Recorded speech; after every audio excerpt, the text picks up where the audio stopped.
Derisa kreu i kuvendit Afrim Gashi paralajmëroi se kuvendi nuk duhet të jetë makineri votimi dhe se do të vendoset kalendar i seancave, mbrëm deputetët qëndruan deri në orët e vona për të kaluar ligje që u dorëzuan në sekondat e fundit.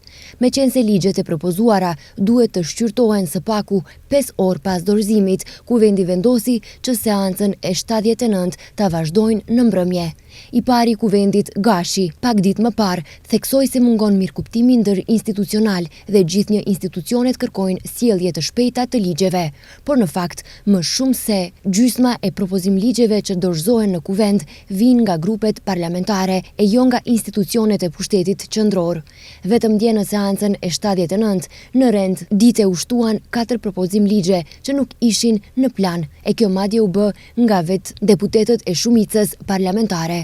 Deputetët nga Znam, nga Vlen dhe VMRO-DPMNE propozuan ndryshime në ligjin për mbikëqyrje inspektuese, ligjin për punësim dhe sigurim në rast papunësie, ligj për tregti dhe ligj për sigurim pensional e invalidor, të gjitha këto në procedurë të shkurtuar. Se kuvendi me të vërtet është ndëruar në makineri votimi, tregojnë edhe numrat e ligjeve të miratuara gjatë këtij viti dhe gjatë këtij mandati. Nëse gjatë mandatit të kaluar 2020-2024 janë miratuar 506 ligje, gjatë këtij mandati prej 18 muajsh janë miratuar madje 411 ligje në 79 seanca.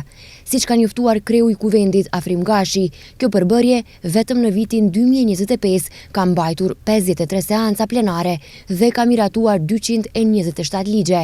Ajo që brengos është se mbi gjysma e propozim ligjeve janë miratuar me procedurë të shkurtuar.